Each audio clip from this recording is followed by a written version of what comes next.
Councillor Charlotte McCabe, interim mayor, deputy mayor, future mayor? Well, the voters will decide. We'll find out. How's the campaign trail going? Oh, look, it's busy because we've got all the council work going on at the same time, and you just really want to give every single day everything you can, and just try to be reaching out to the whole local government area, which is difficult, and try to let people know who you are and what you stand for.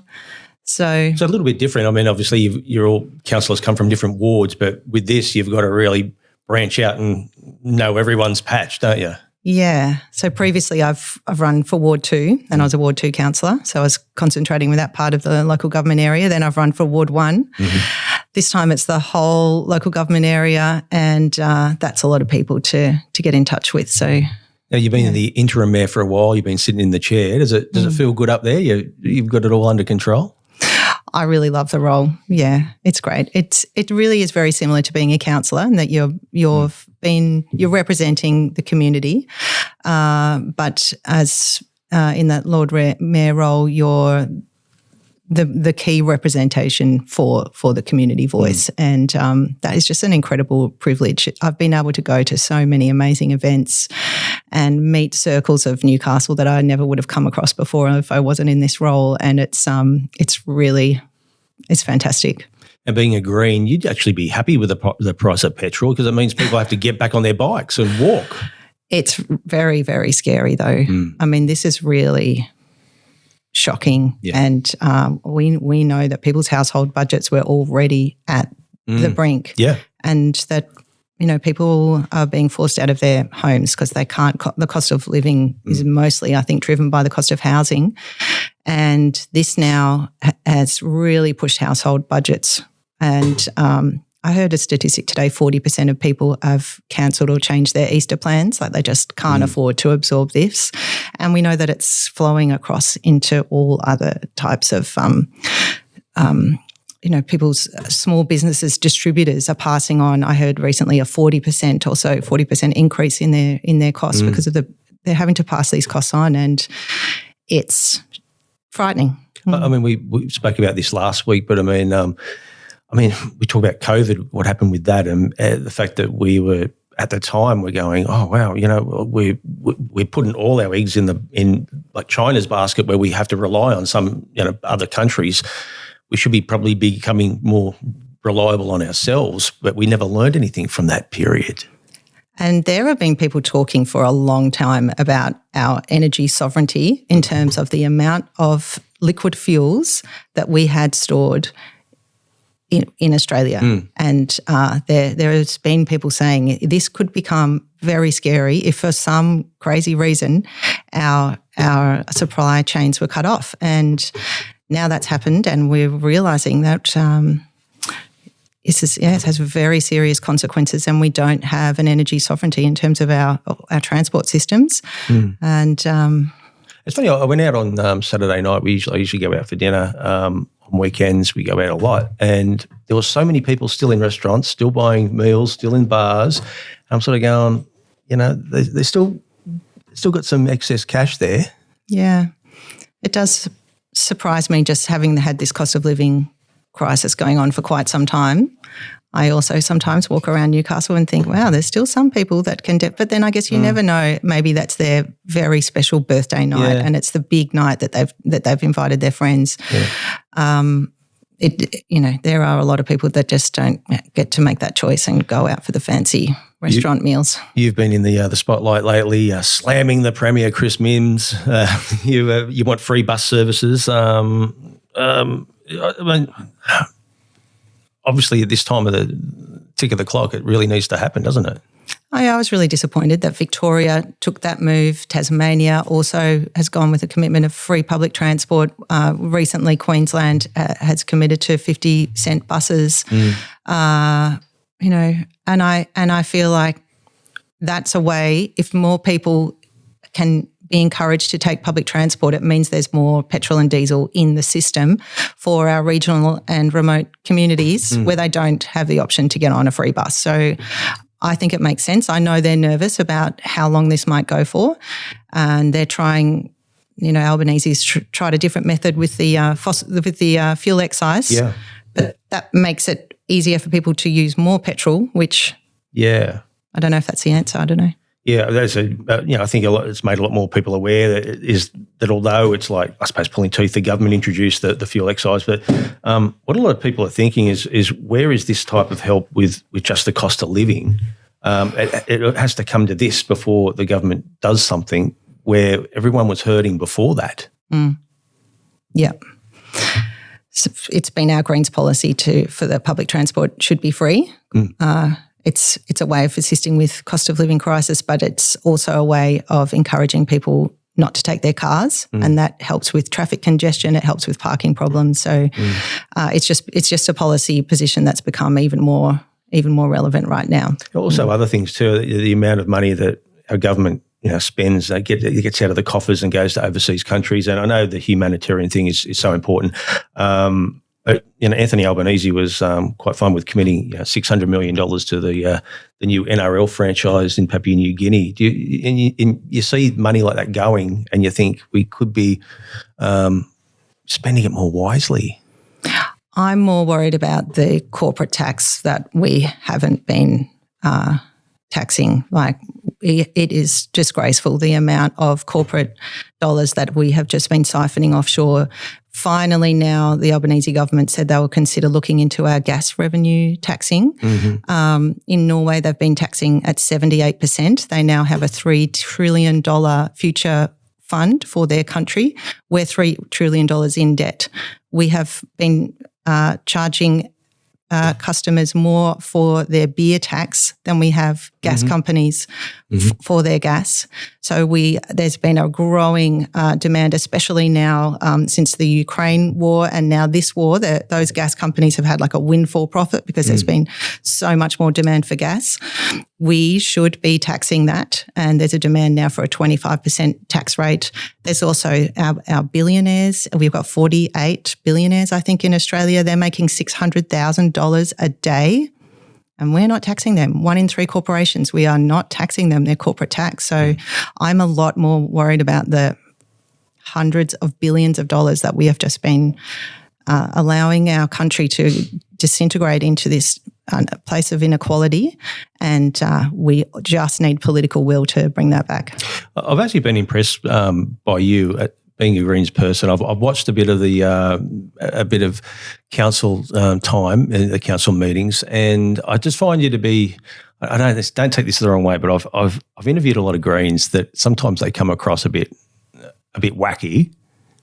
You don't seem like that. You seem like someone that, because what I'm saying is that in the past, Green councillors go, well, I want this and I'm not going to budge, where you seem to be someone that says, no, we're going to get in, we might water it down, we're going to get a foot in the door and manoeuvre it, massage it in a way to get what you want. It's a very clever way where you sort of know how the politics works in local council.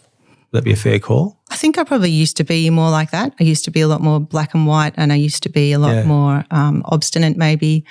But what I've realised was that if I wanted people to listen to me, I had to be prepared to listen to them. And I think the fact that you're deputy mayor, I mean, it shows that respect in the chamber, doesn't it?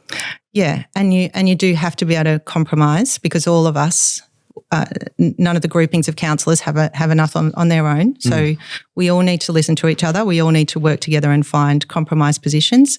But you need to know at what point is your baseline, where you don't want to ever be compromising your values or compromising your integrity, but you do need to have some flexibility. It is really important, just being involved in working together with people, I think in any workplace really, but it's all of those things are kind of more heightened in council. I was talking to Dave just before we started, and I sort of mentioned, wouldn't it be incredible if Charlotte becomes the mayor, a Green mayor in a city that's so renowned for coal production?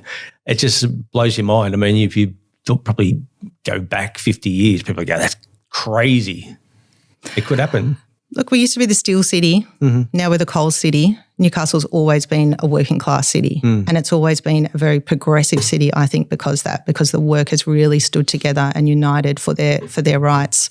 And I think that has etched into the DNA of this town, commitment to social justice and environmental justice. And we have built the nation's wealth on our coal exports. The very first boat that exported anything out of this country was a ship of coal to London. So it has been there from the very beginning of colonised Newcastle. But there are now, things change. There are incredible opportunities that I just wish that we would grasp. And it doesn't have to be a fight between some community members and others. It can be a partnership and a working together and just a plan. We just should have made a plan for how we were going to do this in a way that worked for everyone, like leave nobody behind, make sure that everyone still stays employed.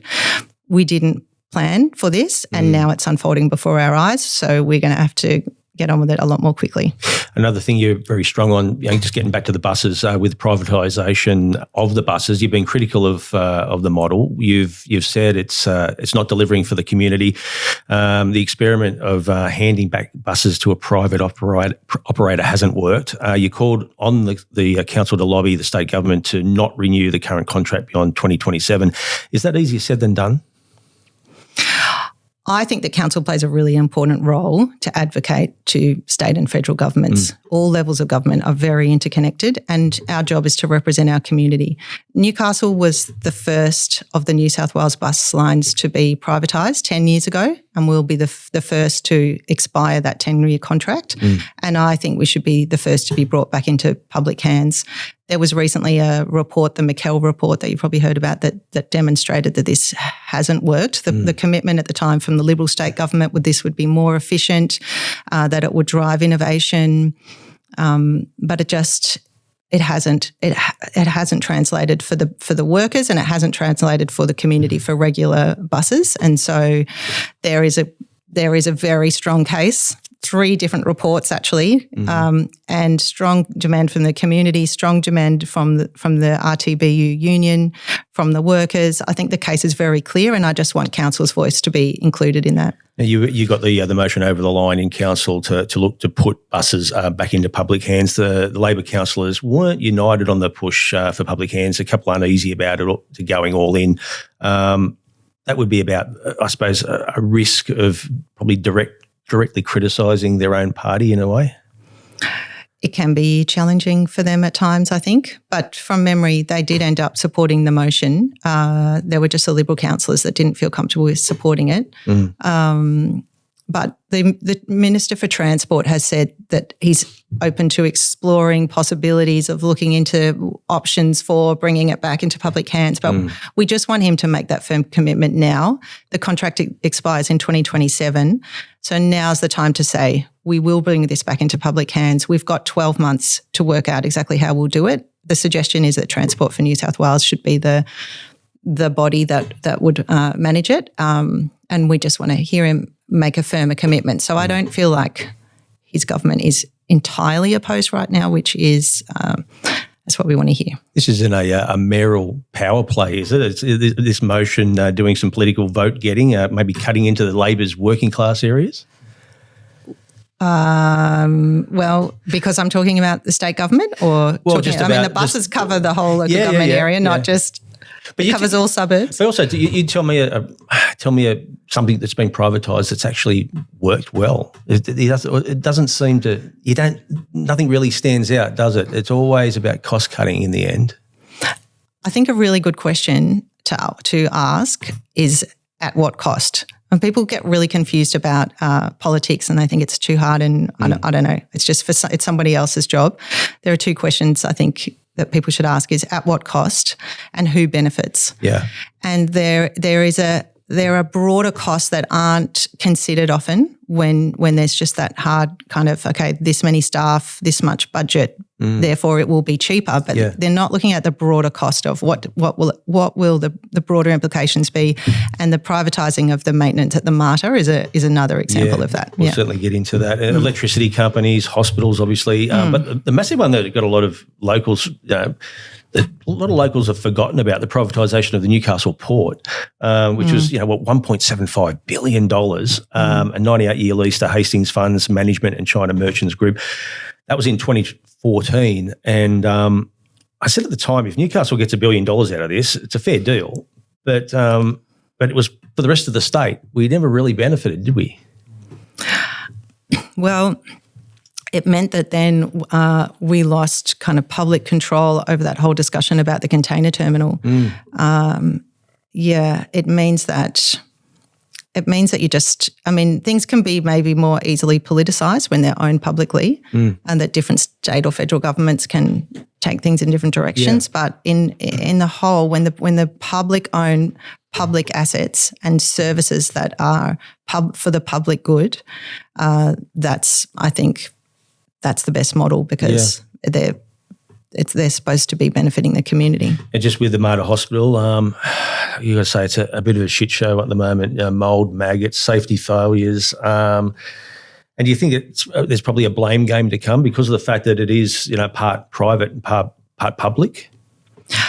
It's been the staff have been raising their concerns about the condition of the building for such a long time, and it's taken mould and maggots falling from the ceiling for it to really cut through. There's so many issues that people are talking about all the time, but when you got maggots kind of falling from the ceiling, that was instantly in the Sydney Morning Herald story, and suddenly it's at the top of everybody's agendas. And so I really hope that there's been the inquiry, there's been horrific reports made to that inquiry, and I'm hoping the recommendations will be very clear and that they'll be implemented very quickly. Now you stood alongside the nurses, the health workers protesting conditions. Some are saying that this isn't a council matter. The bus privatisation, the hospitals. I think we had Jenny on last week who said this. Yes, Tim was on the news tonight talking about buses. Is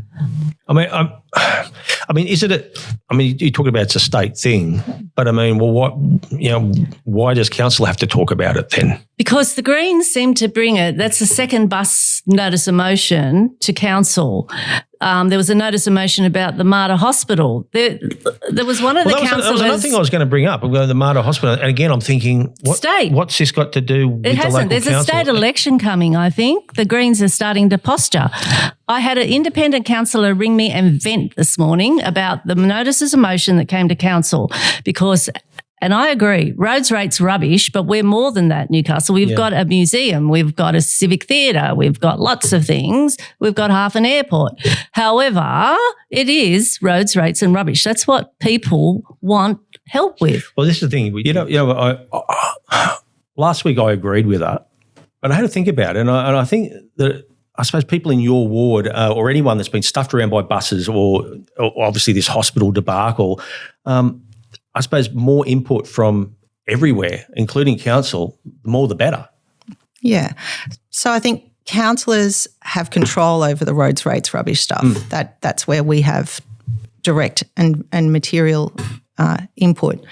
But the council all local governments are just a function of the state government. That's how directly connected we are from state government. We don't have our own separate, entirely separate level of government. We have the Local Government Act, which is part of the state's legislation. And no local council can function without funds from state government and federal government. No local council can function without in some way having an interface with state legislation and federal legislation. And none of us can live in a community where our community members aren't impacted and agitated about issues that are actually state or federal level issues, but we're often the ones that they talk to about.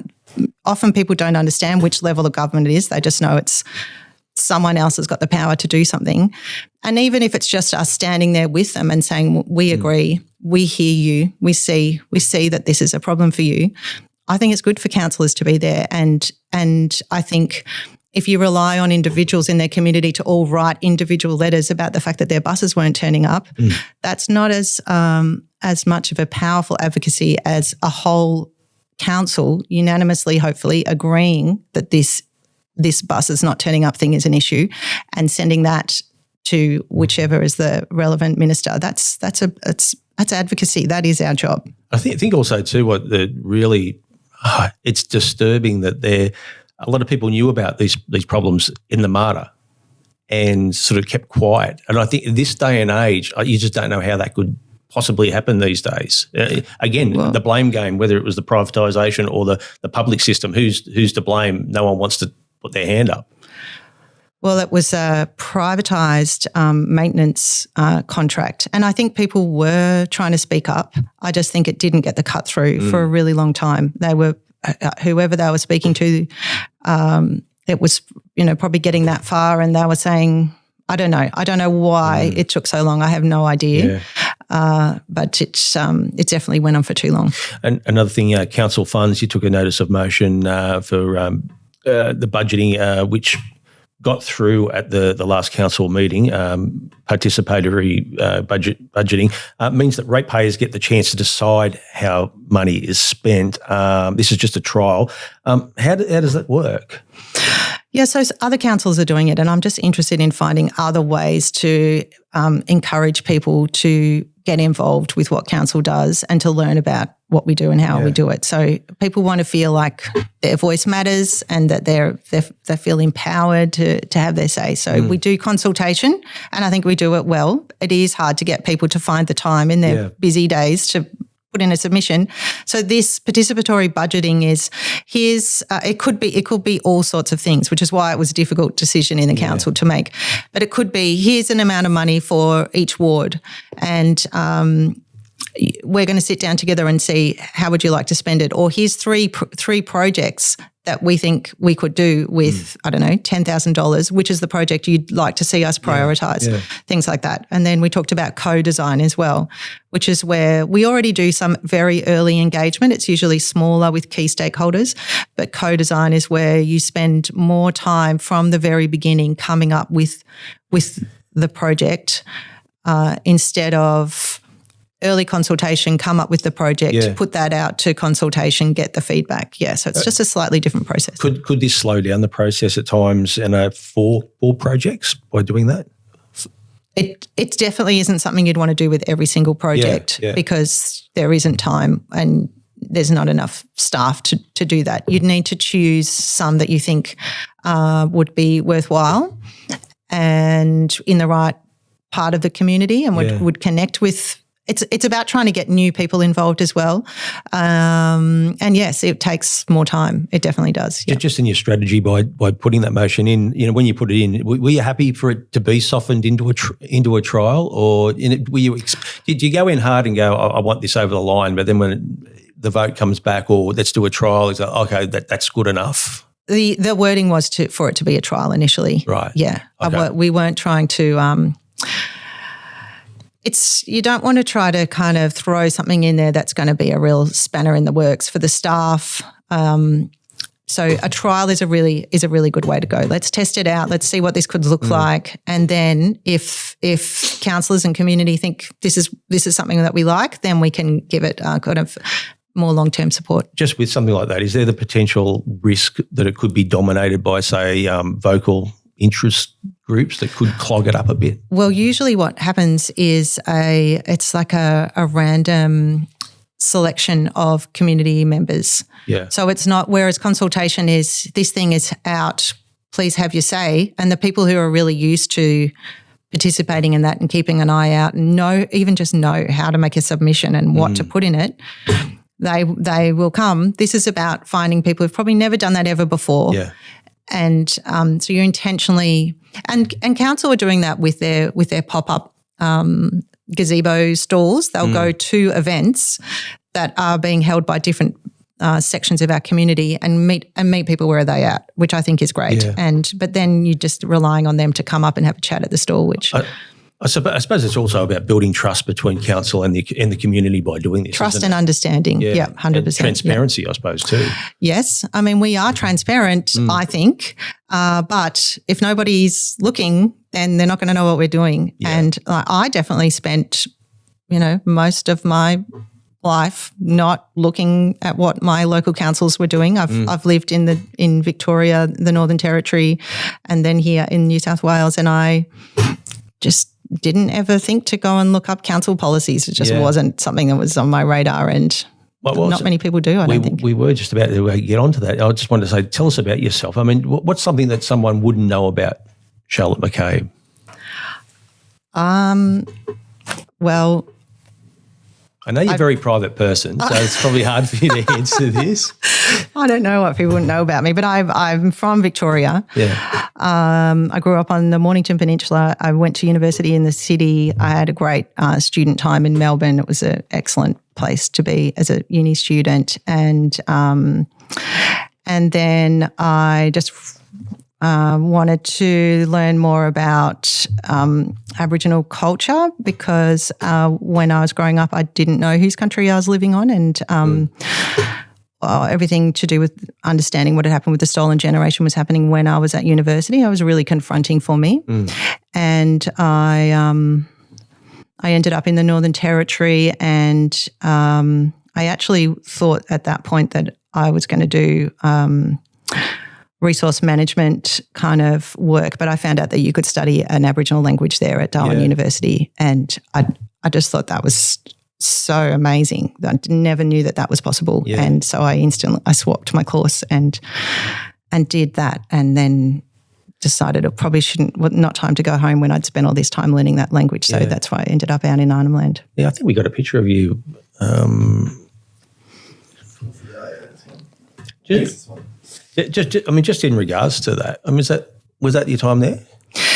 Yes, and so in Arnhem Land, this is lived in two communities. This one's Newcastle, which is next to Nhulunbuy, and there aren't any houses to just rent if you want to live there in the community. In the mining town of Nhulunbuy, there is, but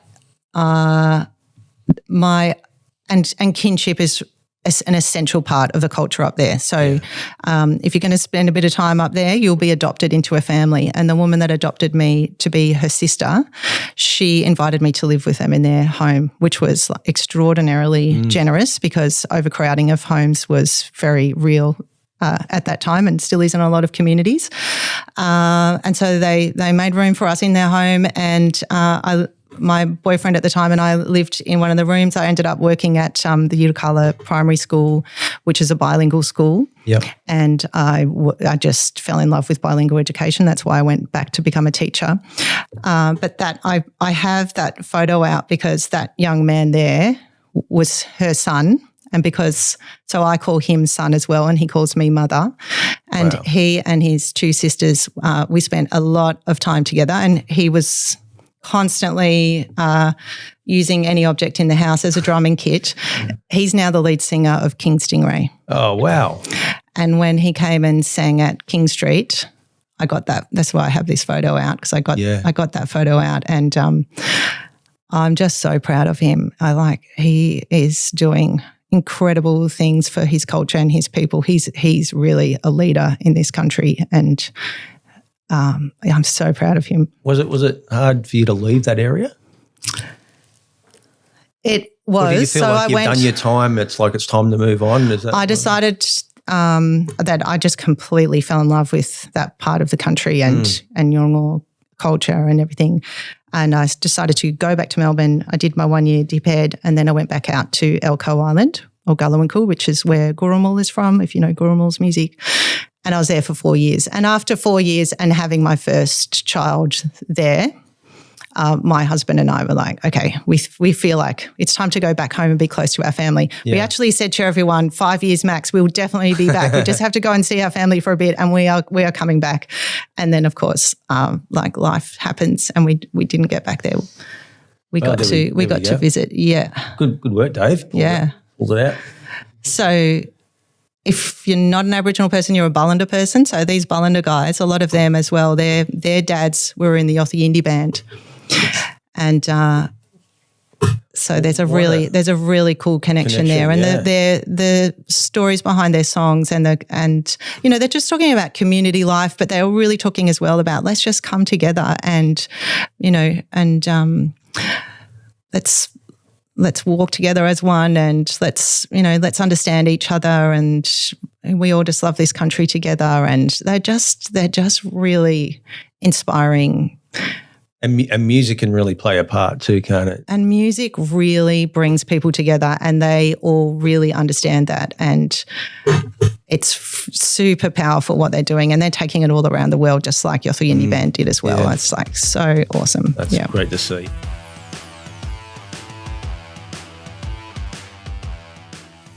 At Elk Architecture, we don't just design buildings, we shape the spaces where life happens. From concept to construction, our award-winning architects bring our vision to life with precision, passion, and purpose. Whether it's your dream home or your next big commercial project, trust Elk Architecture to build what matters most. Elk Architecture, designed for life, built for the future.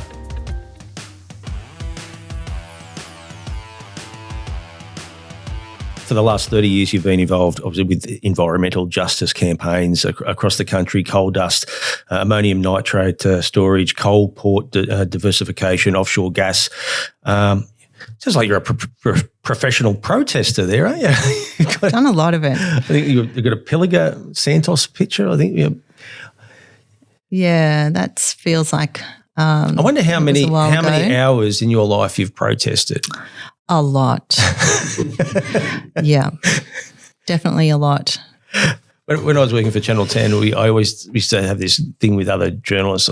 We used to have to wait at airports waiting for a team to turn up or a politician or something. And you'd have to, with an airport, you've got to get there early, get the position, and you'd spend hours there. And over 5 years, I was like, I reckon I've spent like 4 months of my life in an airport, and I haven't gone anywhere. It's just so, ridiculous. Luckily, protest gives you energy. Like I really love being surrounded by people who can see there is something wrong and they're prepared to get out there and do something about it. I really love them for that. What sparked it all? What made you get into this?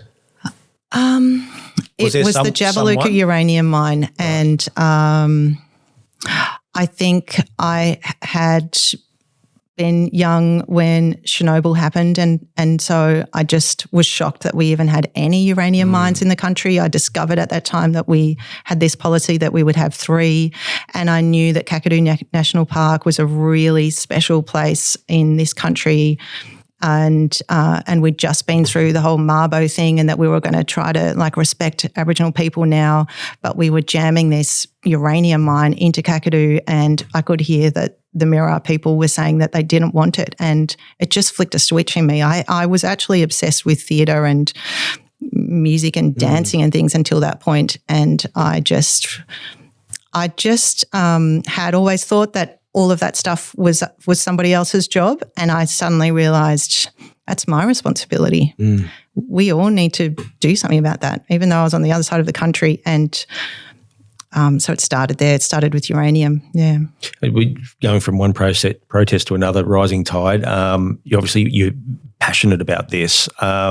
Is it hard? I mean, I suppose the beliefs of most people on economic reliance in the hunter, is that thrown out the window when it comes to this? You're totally supportive of it, and you've been there. So we just should have planned for this transition. And now 2 of the biggest mines in Muswellbrook will be closed by 2030. 12,000 jobs will be lost starting next year. Between now and 2030, those jobs will be lost. The state government still hasn't even done the land mapping to look at all the land that is mining land and work out where are the places that we could be doing some other employment land, a different industrial land. What are the options? What can we work out here with these mining companies before they pack up and walk away? I feel like I have been campaigning this whole time for the future of the Hunter region, and we've been just talking about we will need to have a transition. We are the third biggest fossil fuel exporter in the world, and that is the biggest coal port export in the world, and that's why people come here to talk about our exports. We talk about our domestic emissions, and we have targets for that, but we don't take any responsibility for our coal exports. And yes, they've generated us revenue. Yes, they have. That's been very important. But Queensland has increased the royalties that they have imposed on their coal mines. New South Wales hasn't done that. So I feel like we've wasted this opportunity while we've been shipping out this resource that should have belonged to the nation. And while we continue to do it, we're pushing the planet way beyond a livable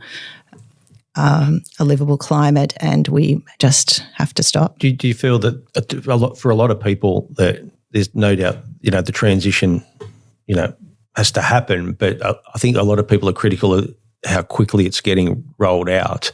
And I know for you guys it would be like, no, we just want it done as quick as possible, but is there a certain time where we're sort of going, we're trying to get that net zero, and are we doing it too quickly at times? We're sort of, we need to, we're proving that we probably need some of those power stations still going. Well, I go back to 1997 when there was the Kyoto Protocol days, if you remember that. And I remember thinking then, this issue is going to have such negative impact on major corporations that we won't need any activists or communities involved in this. This makes business sense. They're having these global meetings. We'll have this sorted. Then the climate science was thrown into doubt by those companies now, we all know. And we've had the climate wars in this country ever since, trying to just even bed down whether or not it was actually happening. So when people say now, you can't just close these all down overnight, don't you realise that you can't do that so quickly? I just would like to say to them that we've been pointing to the climate science for 20, 30 years and saying we should plan for this, because every other region that's gone through this has said you should have a plan in place 10 years in advance. Yeah. And we have failed to do that. And we've failed to harness the financial investment that we should have from this coal industry, and that's disgraceful. And that's on the major parties for letting those companies walk all over them.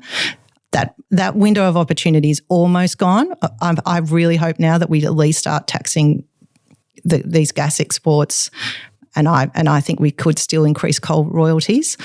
But there is so much opportunity that we should be putting in place, and then we closing down coal mines won't have the extreme impacts on our hunter communities that we would if we close them down without those alternative industries set up. Just with the rising tide, did you endorse, I suppose, these disruptive protests? Because again, it's caused a lot of anger within the community, and not so much. Everyone's got a right to protest, but there's a certain way of doing it. And I know some of the other candidates, they want the rising tide moved out, or not next year, or moved to another place or something like that. Just your thoughts on just the way, because there's always going to be some rat bags that spoil it for everyone in regards to a protest. Do you endorse some of the extreme things that they do? So I feel really passionately about democracies needing to have the right to protest, because as soon as you have a government saying we will let this kind of protest happen but not this one, that's very dangerous territory. So the right to protest is very important to protect. I only endorse peaceful, non-violent protest. Like, there are some protests that I think are dangerous, or they're racist, or they're sexist, or whatever it is, and we have laws against violent protests, and those laws should be enforced. But when the protest is a peaceful, non-violent protest, I support people taking that action. I know that there are some people saying that they support the protest, but either not here or not this type of protest. So if you're saying I support this, but they can't do anything that's illegal, that they're talking about the part where it's a small part of the protest where people will go into the channel, even though they've been told, if you move into this channel by police, if you move into this channel, you will be risking arrest. And they do it They do it intentionally, and they do that, and then they allow themselves to be arrested. That's called civil disobedience, where you intentionally you don't undertake a criminal act and then run away and try to get away with it. That's not civil disobedience. So they put themselves forward to demonstrate that this means so much to them, and they have tried every single other option available to them, probably for decades, and they're at the point now where they're driving to the world's biggest coal port from across the country, knowing that they're risking jail time and tens of thousands of dollars of fines. But has anyone ever gone to jail?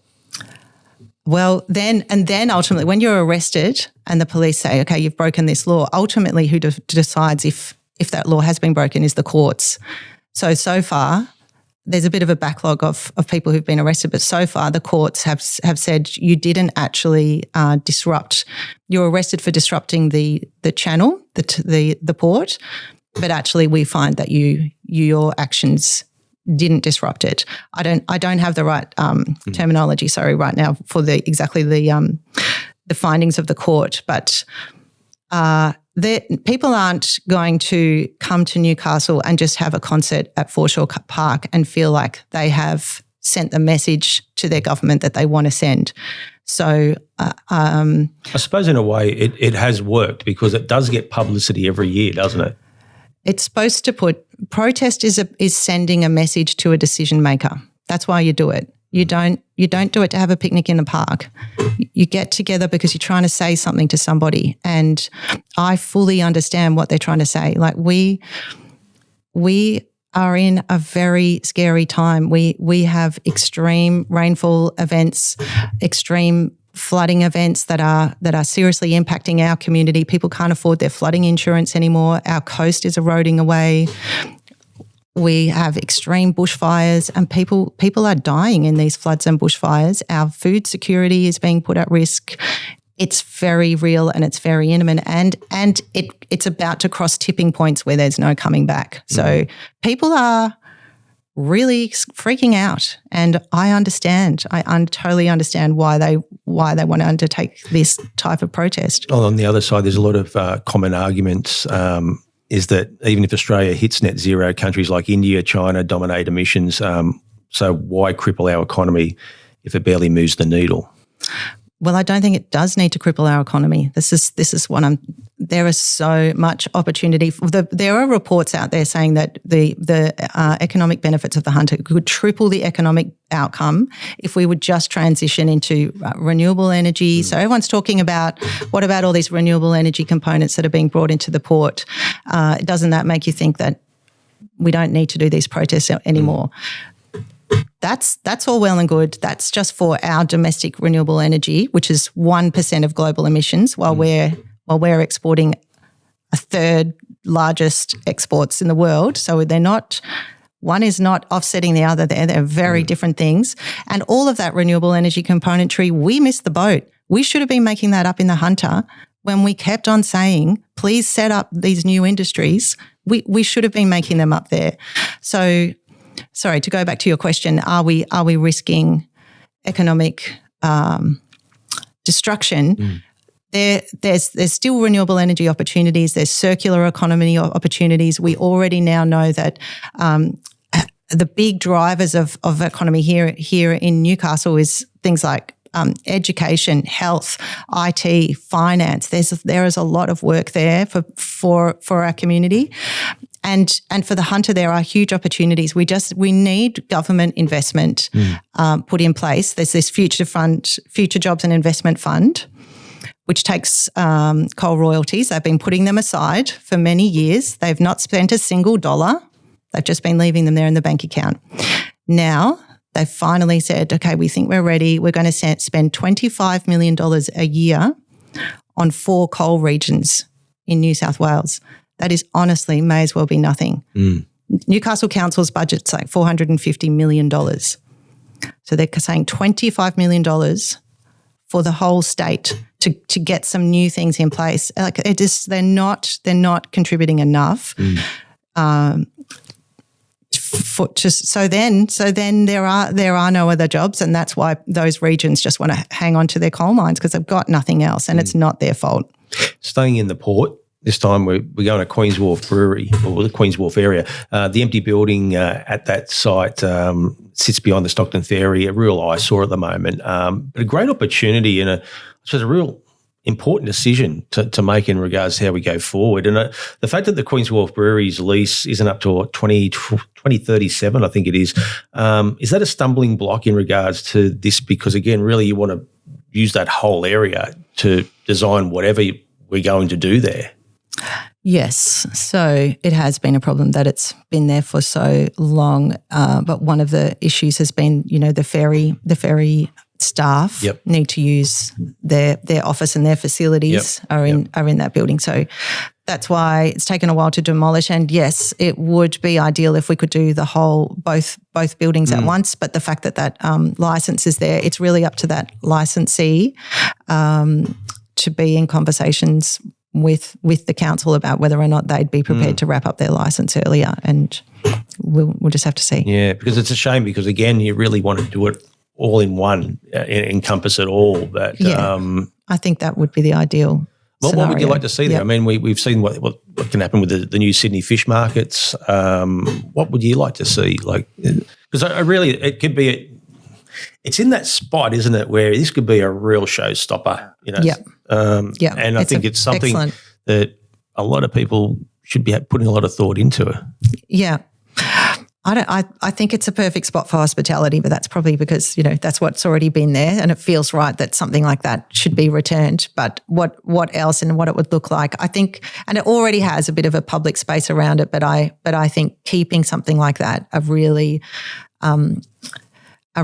accessible, inclusive, like public space as well as the building.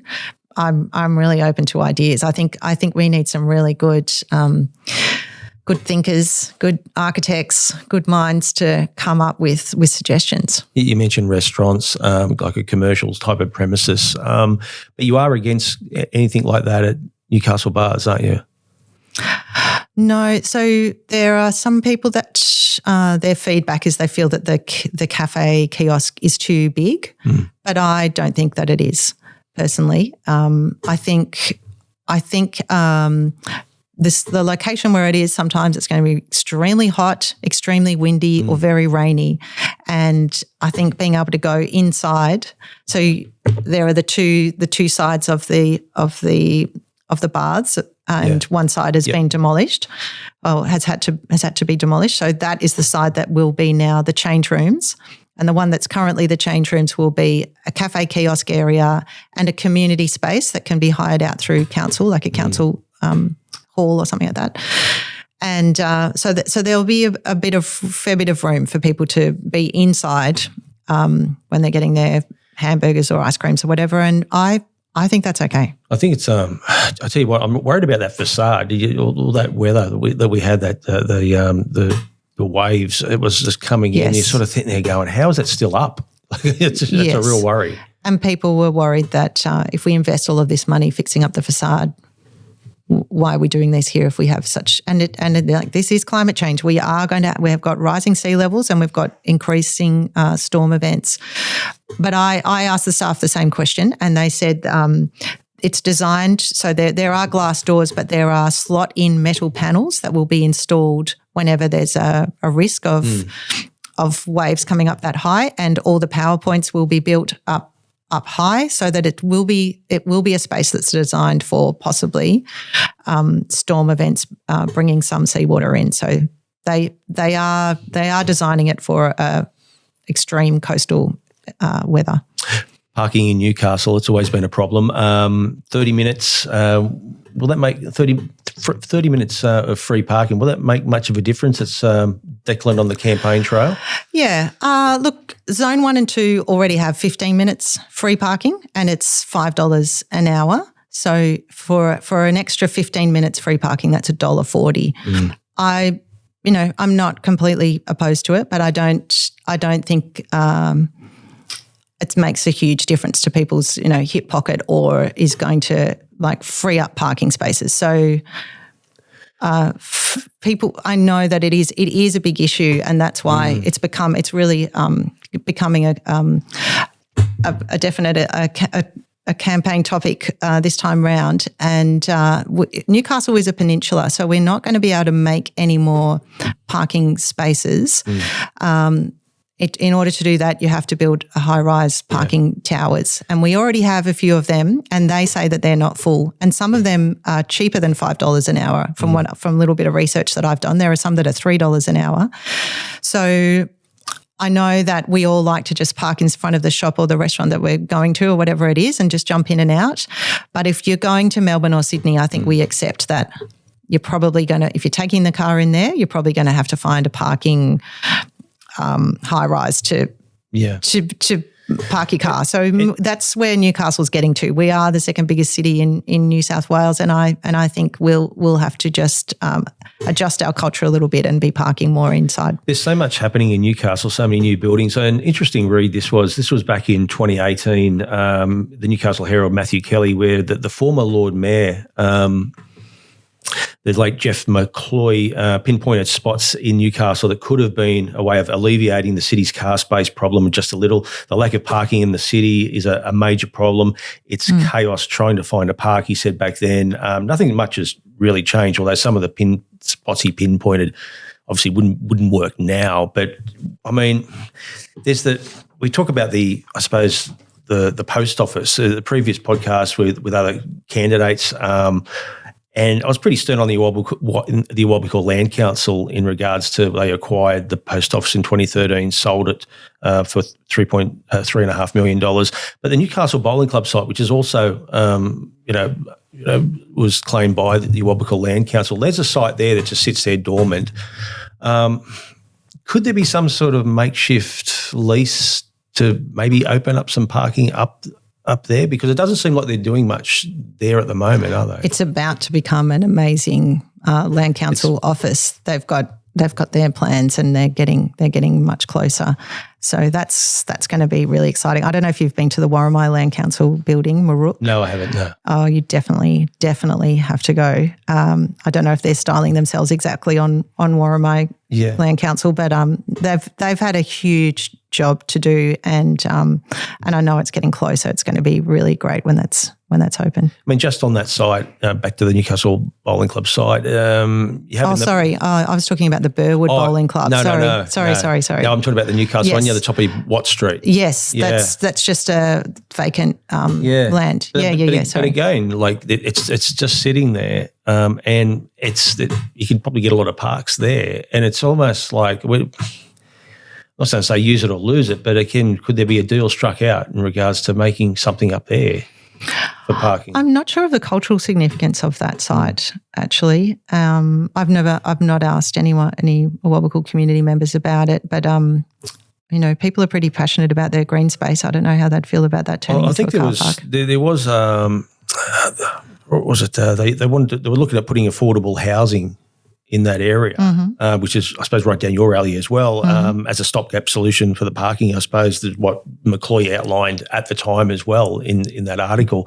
But I suppose no councillor wants to be seen as undermining the Aboriginal Land Council, but many want, I suppose, strong planning restrictions for that area. So it's a hard one for council, isn't it? It's not a site that's come up in my time.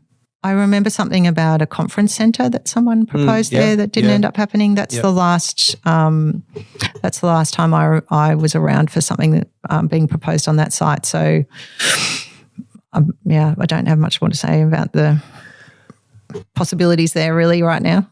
The post office, Jerry Schwartz. Will he get it done? Can we trust Jerry? I mean, you got a bit. Oh, there he is. There, look, he's having a. He's a funny one, isn't he? He came and briefed councillors because because it's going to. We're in April now, and his 5-year-long planning approval. When you get a planning approval from the council, it's only valid for 5 years. You have to start it 4 years and. Yes. Before he, started getting his you have to have your traffic management plans in place and a few other things, and then you get your construction certificate. And so he really, unfortunately, was blaming the council for some things that just had nothing to do with He was really the throwing council. some mud at you up there in a sort of different way, wasn't he? You know, he sort of had this half an hour spiel about everything and more or less said that it was bureaucracy that held it back, and then all of a sudden, let's get to the post office. Does he frustrate you? It is frustrating when when he bought the post office, it was clear, I think, that it was going to take a really big investment to bring it back to any kind of like functionality. But he is someone that, from what I understand, you know, has that financial capacity, and it's just really disappointing when a heritage listed building is allowed to fall into disrepair like that. I mentioned this last week with Jenny Barry, is that with that, and I think he mentioned it in his little spiel at some point. Trying to track it down. It was just went. But where he was sort of saying he acquired it from the Awabakal Land Council, but it was under duress, that building, before he built it. And it seems to be a lot of heat on him to get it done, which it should be. But was that same heat applied to the Awabakal Land Council when they had it for 5 years and did nothing with it? Well, I wouldn't say that the Awabakal Land Council... It would have dilapidated, in that time as well. It's not only on Jerry's watch, really. So probably two things. I wouldn't say the Awabakal Land Council has that financial capacity that Jerry Schwartz does, and also that... When Crown lands, I don't know exactly the Native Title Act and how this works, but that building is on Crown lands.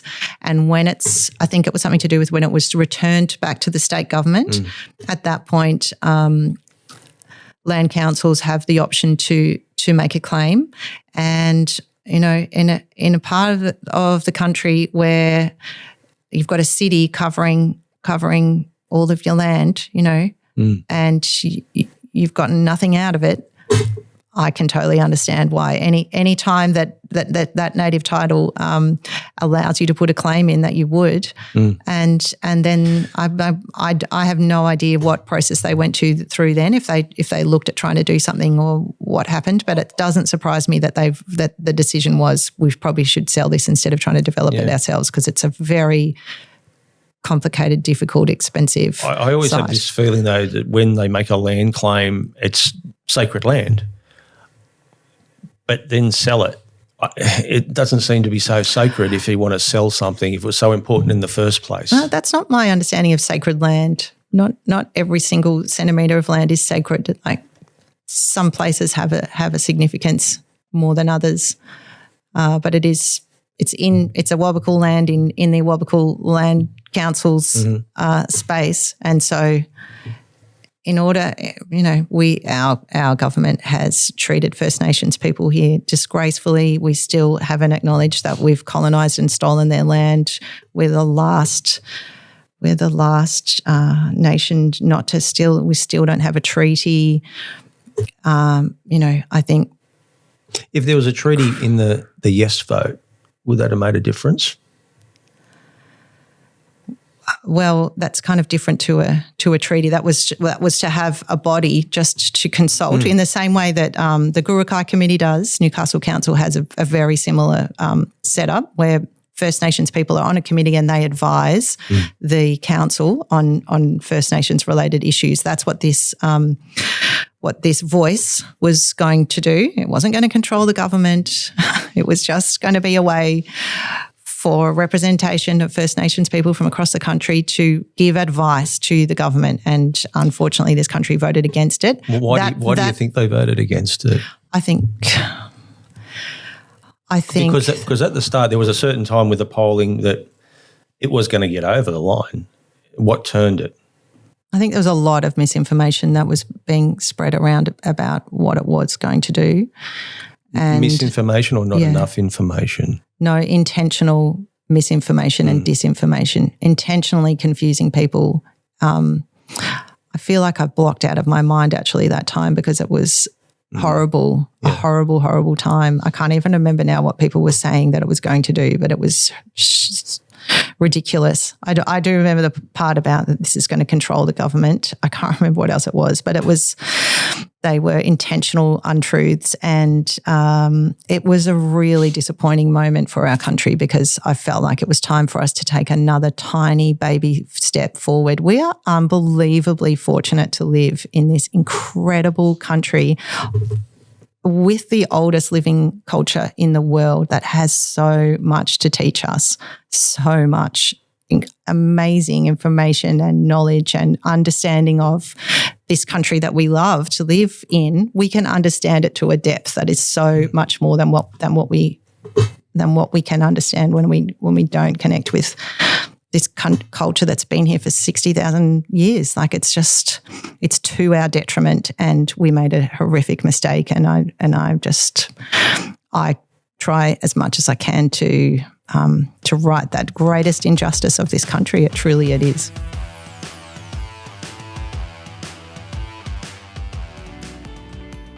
Everyone deserves the chance to live life their way. At Connectability, they support people with disabilities to build confidence, independence, and real connections in their community. With allied health services and capacity building supports for children and adults, they help people develop the skills they need to grow, learn, and thrive. From daily living and community participation to NDIS support coordination and supported independent living. Connectability is there to help you achieve your goals, dreams, and aspirations. Connectability, supporting people, strengthening communities.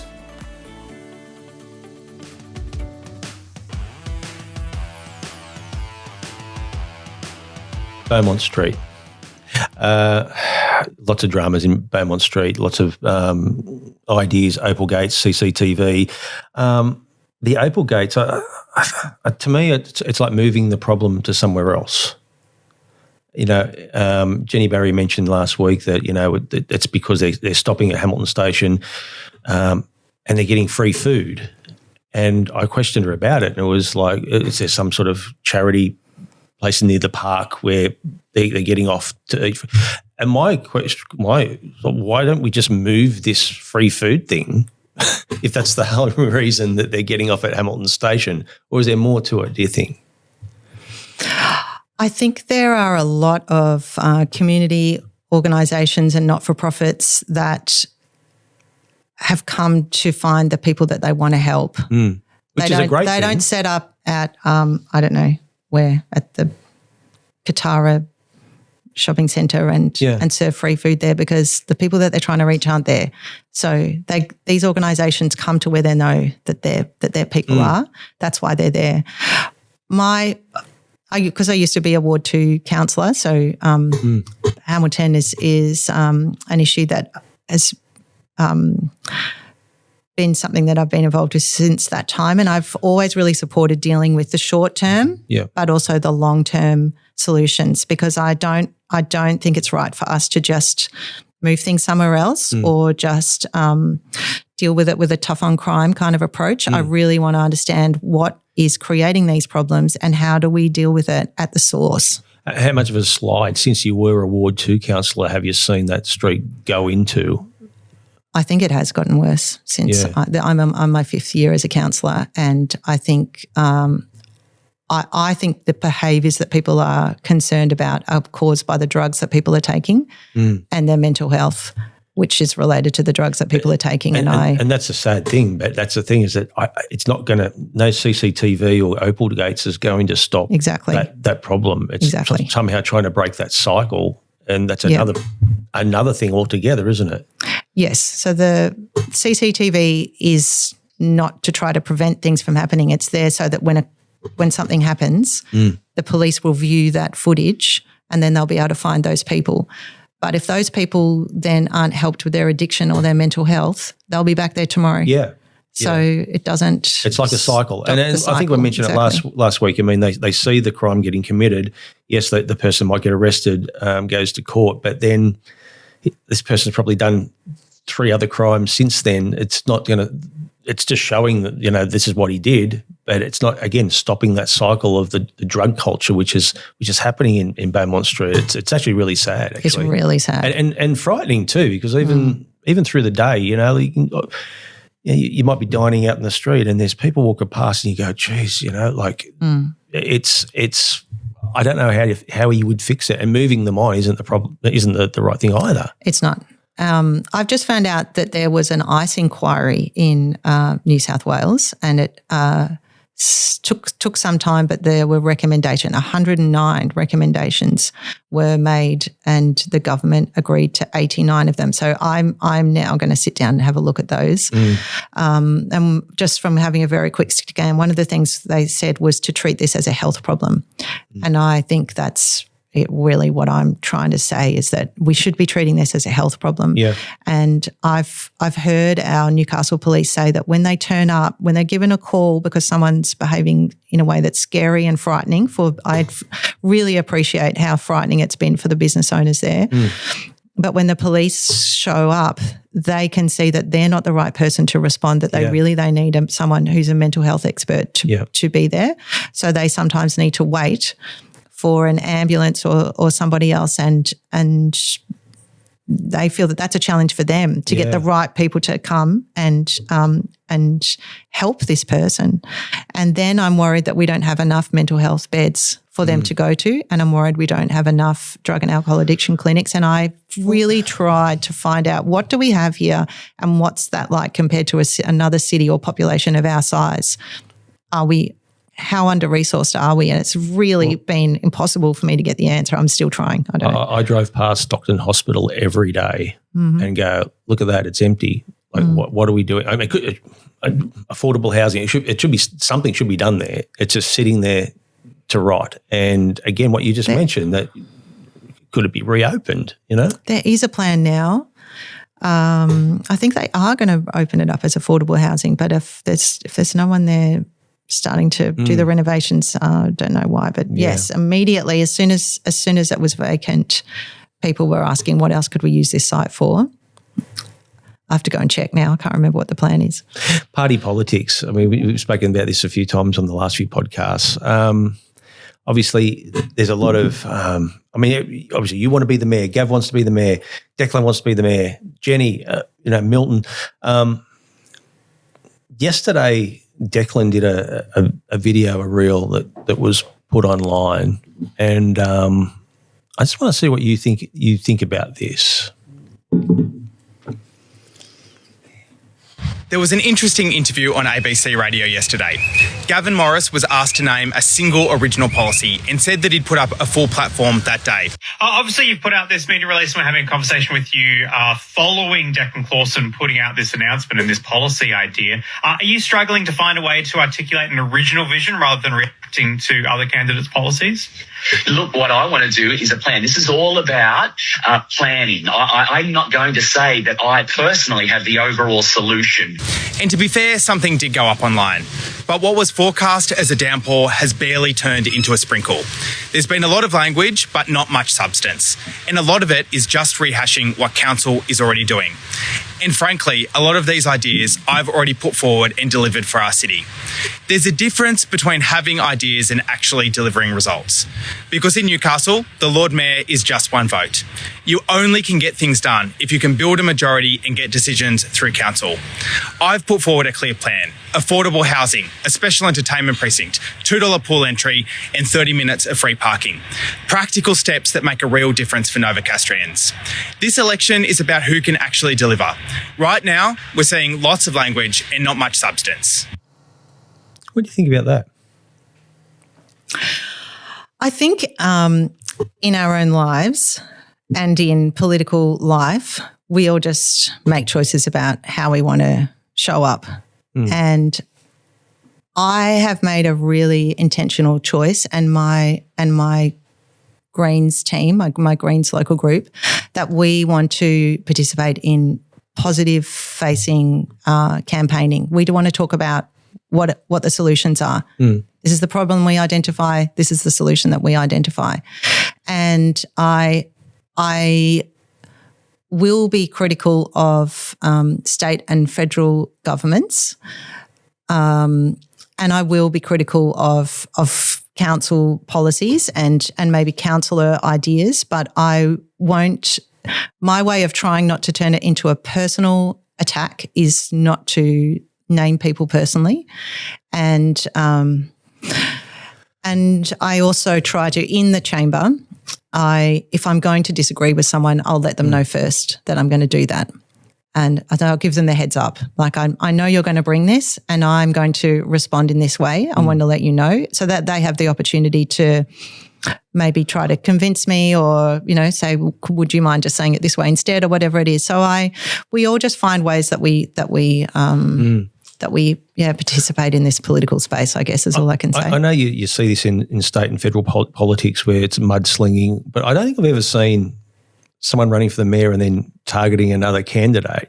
And I mean, Declan's, going hard to win, but I just think it's sort of like, I don't know, a little bit, it feels bitchy, and it feels like that doesn't do him any good in regards to just get out there and tell everyone why you should be the mayor without doing that. I mean, would you expect a video tomorrow like that, and how would you react to something like that when it's really just, everyone's going for the one job, and that's what it probably should be regarding campaigning. I think if councillors started doing that to each other, they'd burn bridges with each other. And you don't want to do that because we really need to be able to work together. So, all I can say is that I try to keep a positive frame. Yeah.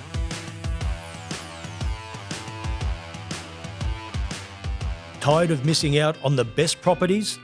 Stop searching, start winning. At Optimum Buyers Agency, we work for you, not the seller. We negotiate harder, we move faster, we find the homes others don't. Off-market deals, smart strategy, real results. Whether it's your first home or your forever home, we make it happen. Optimum Buyers Agency, your edge in a competitive market.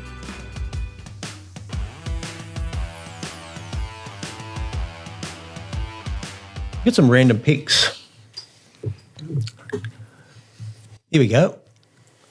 What was this broom protesting? So when I moved to Ties Hill, I found out there was this amazing community group called the Ties Hill Community Group, and it was also really shocking to me. I think people who are from Newcastle are just really used to being around the coal trains and the stockpiles, and it's just been part of life forever. Yeah. And before then, I wasn't around in the BHP steel days, so everyone used to say to me, "This is so much cleaner than it was." But for me, it was shocking. And we bought an old house, and the roof was thick with coal dust, and we were renovating and pulling off walling sections of the walls, and it was in the walls, it was everywhere. I had really little kids, and I ended up doing a lead testing in my house, and it came up with lead everywhere and all in the garden. So I built up beds, and it was really playing on my mind because my youngest daughter had really bad asthma, and I didn't know why, and we ended up in hospital a lot of times. It was really bad, and the Cover the Coal Trains thing was going on in Newcastle, was really popular. I thought we were going to get there because everyone was behind it. We were like, just put some cover. You've got them on the wheat trains. Why don't you just put some covers on your coal trains? There was all this information to back up. The air monitors went in, and anyway, this one here, after we lost the Cover the Coal Trains thing, we found out that the Carrington Coal Terminal lease was coming to an end. And so we've all got brooms there because we're talking about cleaning up the air, getting rid of the coal dust. And we were arguing that the lease for the Carrington Coal Terminal shouldn't be renewed, and that PWCS, who also have a terminal over at Kooragang, that they should consolidate all of their coal exports over at Kooragang, where it was away from residential areas. And we'd done a door knocking survey, that's what the 92% is there. That's how many people in our community also agreed that's what should happen. Yeah. It's funny, I lived in Balmain for a while, and believe it or not, they've actually got high lead levels in Balmain. And I said, what? How does that happen? Apparently people buy these old houses, and when they're doing them up, when they're sanding, it's the lead in the paint. And I would never have thought that. Yeah. It's really bad for you. Another big... Oh, we're just talking about the voice before. Yes. Yeah. Sorry to bring up... But again, it was a real emotional time for you, wasn't it? I mean, for all, First Nations people. Yeah. When we lost, I might even cry talking about this actually. Do you think that there'll be another voice referendum? No, I think we just need to start properly talking about treaty now. What's happened in Victoria has really inspired me, and I think we will get there. It's just taking us a long time, and it's kind of fallen off the radar now. That's the thing with social change. It takes a really big, going to millions of rallies and millions of petitions and build up the case and get it in the media, and it's hard work, and it will come back. It has to come back because we have to have a treaty in this country. There is no doubt, and I know that will happen. It's just it's taking too long.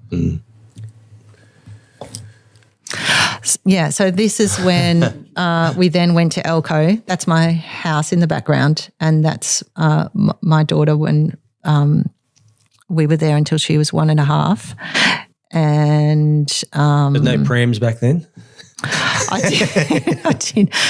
did have a pram, but I was thinking, looking at this, like we talk about playgrounds so much now and how, they should be shaded and interesting and all those things. This community had no playground, so we just came up with all kinds of different random things to have. We went out bush a lot as well. And yes, it was a really special, very special time of my life. And I learned so much about myself, about this country, about culture, about teaching, about so many things. Sounds like that experience really shaped you. Yeah. Yep. Next. Wow. I chucked that in there because where's that at? I'd have no idea where it is, but I just found one box with some photos in it, and it made me think about the fact that I just have always really loved nature, and that's what I thought of when I also thought that was an excellent outfit, and I need to reproduce that somehow. But I have, even since a kid, I've really just I've loved animals, and I've just felt this immense joy with being in and connecting with nature, and it's something that still keeps me going. So that's why I chucked that photo in there. The Broadmeadow precinct. I suppose we gave with that regarding the community say or community-led planning. You've been supportive of this, but only if it delivers real public benefit, especially affordable housing, isn't it? So the Broadmeadow precinct, I really think there's a lot of people in Newcastle who don't realise yet that this is the plan. It's been hard to get, I don't know, we've been talking about it for a while, but I don't know if people realise the population the size of Tamworth, 40,000 people, will be homed in Broadmeadow over 30 years. And for me, the housing crisis is the biggest, there's climate change, that's number one, but then there's the housing crisis. And Broadmeadow is the biggest opportunity we have to deal with that housing crisis. I don't think we just need to build more homes. A lot of people say it's just supply. We just need more homes and then everything will be affordable. But I say, and the Greens say, that's not the problem. We have designed we've designed homes to be an investment, not a human right, and we have to get rid of capital gains tax and the capital gains tax concession and negative gearing. And we used to build, the government's job used to be to build public housing. After World War II, we all there was 16% of houses that were built were public houses. Now it's 4%. Yeah. So I think governments need to be building homes for people again. I think that's what Europe's done, and in Europe it's not seen in the way that we talk about public housing as though it's like a ghetto. But in Europe it's a very standard middle-class thing to do, and you have very long-term tenancies. Also, renters' rights are much, much better in Europe than here. So we've got a lot of work to do. I feel like we're very isolated. Yeah. And that is to our detriment over here. What you're also saying, in regards to the state government, you feel that they're taking over and it's been driven by developers. Yeah, sorry, I got a bit on a rant there, but yes, the Broadmeadow is important because there's significant pieces of state government land that weren't zoned for housing before, but they've now been rezoned for housing. The commitment they were broadly making in the lead up to being elected was that they would have 30% social and affordable housing on government land. But then when they rezoned these blocks, there were 3 of them. They said, actually 2 of them will have 5% of social and affordable housing and the other one will have 10. And at that point, I got very upset, and I've been trying to put some pressure on. Even, can you just tell us, why did you pick 5 and 10%? Where did that even come from? I'm told now that actually what they were saying was that was a 30% average across the state, but I don't yet have any evidence as to, well, who's getting more? If someone else is getting more than 30% to make this average, who is it, and why are they getting more than Newcastle? And it's not okay. Is that tough for Labor councillors in Newcastle? Because again, it's a Labor state government in regards to, should they be piping up a little bit more? They did. We did an agreement in the chamber, and we all advocated for the 30% because that is what our expectation was. So at times I think maybe this is difficult for them, but I really appreciate when they do advocate on behalf of the community, even when it is their own party that's in power. I get a feeling Labor really want to push this through, where you're sort of going, let's have a look and get it right first, or remodel. That'd be fair call. Remodel the suburb? Well, remodel the plans in a way. You're talking about the percentages. I mean, it seems like the government are really sort of pushing ahead and just getting, trying to crack on with it. For the government, without really thinking too much. The government blocks now, they'd need a developer to come to them and say, yes, we're interested, we want to build here, and then they'd put together the plans and it would go through the DA process. So that hasn't happened yet. We kind of need, it's the Hunter Development Corporation, HCCDC, that will be overseeing the next stages. So it's all that's happened so far is a place strategy, a very kind of broad brushes, high-level strategy. And now the more detailed planning has to happen. And it sounds like the first thing will be the entertainment centre being moved. A new one being built first, so that we can, because where the original entertainment centre is will be housing, and I think that's a good location because it's so close to the Broadmeadow train station. Yep. We've just spoken about party politics, and also in the last few podcasts. There's red versus blue versus green. This is a question. Have you tried to do any preference deals with any other candidates for this election? So what the Greens do is we have members that can be part of a preference committee, and any member's allowed to be part of it. And we are trying to demonstrate to our voters where the other candidates sit on the political spectrum. So we do ask other candidates, like, what are your policies on things? What's your position on this, so that we can understand where they sit in relation to our policies. I don't do deals. I know a lot of people say that I do, but I don't think that's the way to create, decisions or agreements. That is only a recommendation for our voters, and they can absolutely make up their own mind. But it's about demonstrating to people where the candidates sit on the political spectrum. That's what it's about for the Greens. So this has nothing to do with any deal any back end? I know people think, people get their own ideas about what they think goes on in a space if anyone wants to become a Greens member, you can come and join our preference committee and you don't have to wonder about what goes on. You can be part of it. I think Dave will be knocking at the door tomorrow morning. The airport. Now we've spoken about a bit about this in recent weeks. Airport, it's jointly owned by Newcastle and Port Stephens councils. We sort of touched on it, certain things, potential conflict of interest.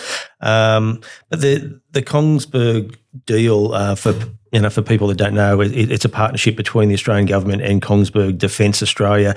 It's part of the Astro Aero Lab precinct next to Newcastle Airport. It's backed by an $850 million federal investment to build advanced strike missiles. You were strongly against this. You were quoted as saying councils shouldn't be making bombs in order to build playgrounds. Labor and Liberal councillors don't see it as a problem. Are they secretly joined at the hip then? Yeah, I'm surprised that there hasn't been more concern in the chamber. And people are saying a lot that they want to see councils get back to the basics of roads, rates, rubbish, but roads, rates, rubbish and bombs is apparently, all totally fine. I think I want people to realise that local government is under enormous financial pressure because they can't afford to keep delivering the services and the infrastructure that their communities expect of them. And they are all looking for a way to diversify their funds. And I totally appreciate that Port Stephens Council and Newcastle Council were a long time ago together. They bought the Newcastle Airport and they saw it as an opportunity to raise revenue that wasn't through their ratepayers. Then somewhere along the way, that airport board, which has representatives from the two councils on it, thought that it was a good idea to buy land and set up this Astra Aerospace precinct, which I don't think many people understood what that was. I definitely didn't until and then I found out that was going to be defence related things, and I started to get worried. And then the Kongsberg facility was approved, so it's just unfathomable to me. You said that both councils intend to generate profits to fund council services and infrastructure. The Minister for Defence, he said that you were a liar and accused you of spreading misinformation. He did call me a liar. He said that I was a liar because I said that they wanted to export these weapons. But if anyone wants to look up Pat Conroy's media statements and defence statements, they do quite outwardly promote this facility as being something for our defence force, but also all of these opportunities to export to our trusted partners. But the issue about our trusted partners is that they are then sending weapons on. In particular, the main concern at the moment is the United States sending weapons to Israel. That's going on all the time. And that country has been found to be committing genocide, and under international law, we're supposed to be preventing that. So I'm worried about it. Doesn't make the world safer when you're selling weapons and putting more weapons into the world. That's not what we should be doing. I mean, since then you've gone from wanting it stopped outright up there, which council can't control, to we want more public disclosure, community consultation, clarity exactly on what is being built, who supplies it, how council benefits financially. But that seems like, I don't know, it's just like you're backpedaling a bit from going hard to maybe watering it down. Is that? Are you talking about when we asked for the community consultation? Yeah. So there'd never been any we do community consultation all the time for what we're doing in Newcastle local government area. But when the councillors, well before my time, agreed to buying the land for the Astra Aerospace precinct, they didn't do any consultation. So at the beginning of this council term, I said that I felt that we should do that retrospectively, and we still should ask our community, do you know that we own the airport, half own the airport? Do you know that the Astra Aerolab precinct is part of that, and that we will be raising revenue from that, and that Consberg is making bombs there. And I think the average person wouldn't know that Newcastle Council and Port Stephens Council own the airport. Exactly, and that is step one. That's exactly what I find as well. People don't know step one, and the response that came back from that survey, a lot of people said they felt comfortable with it because they thought it was going to create jobs. That breaks my heart a bit, because we don't need to make bombs in this town in order to create jobs. There are a lot of other ways.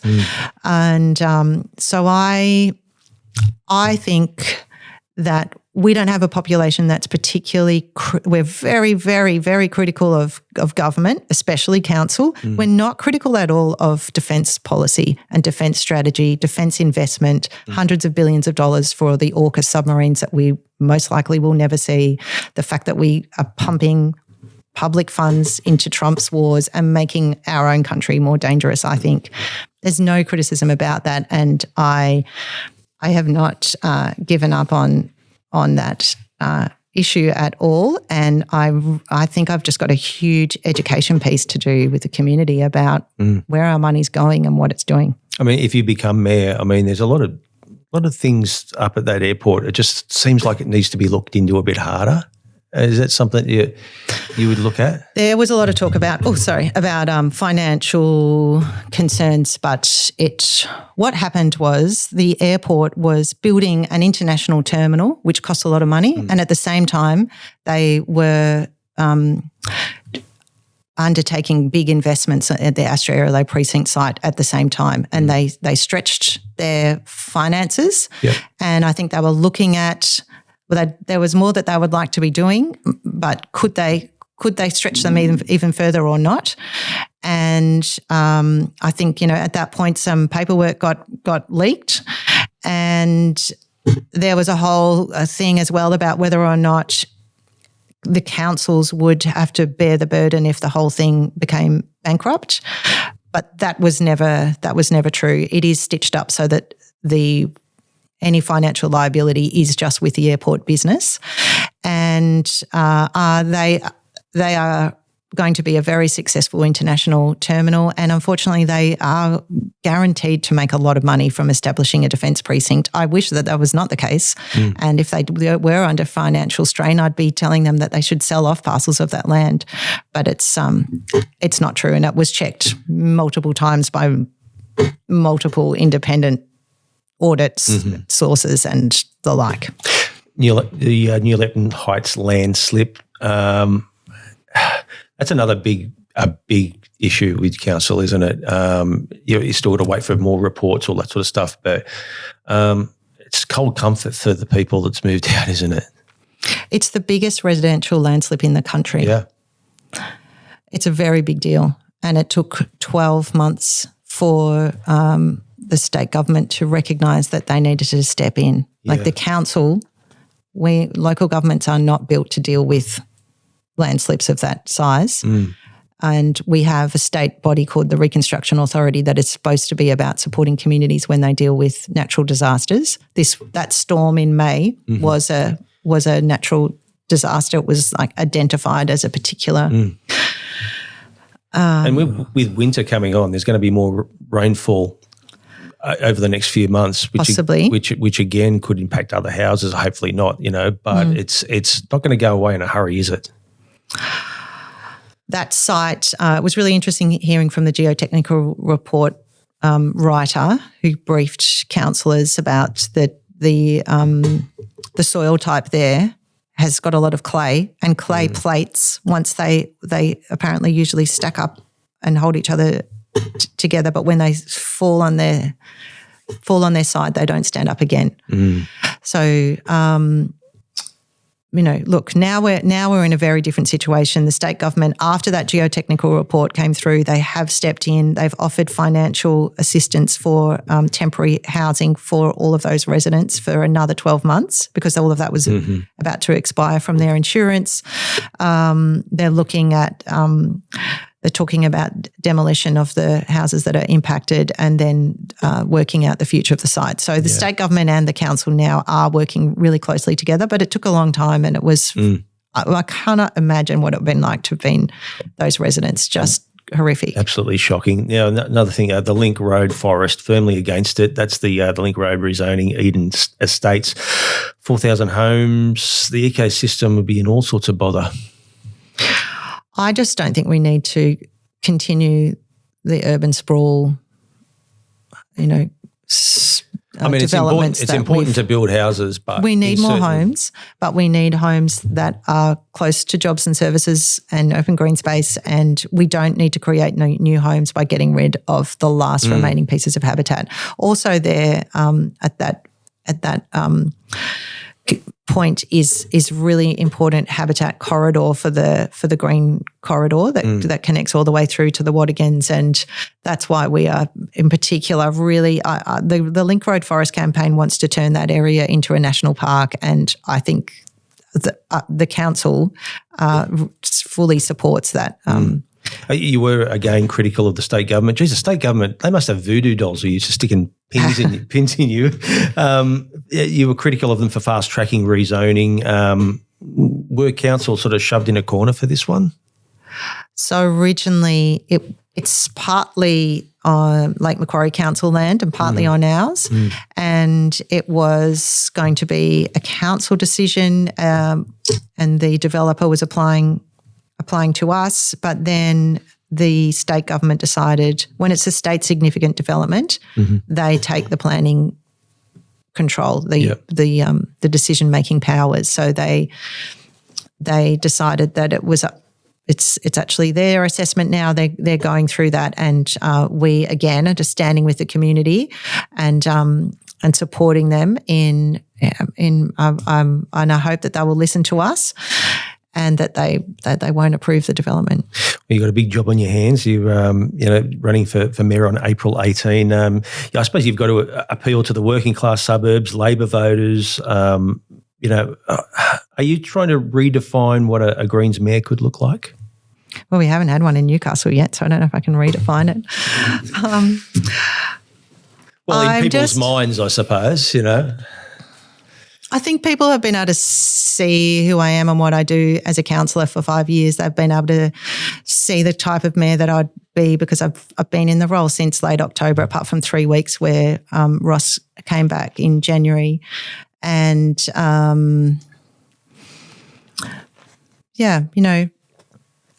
I think fundamentally Newcastle is a progressive town, and that the things that I stand for, I think, are the things that matter to a lot of Novocastrians, and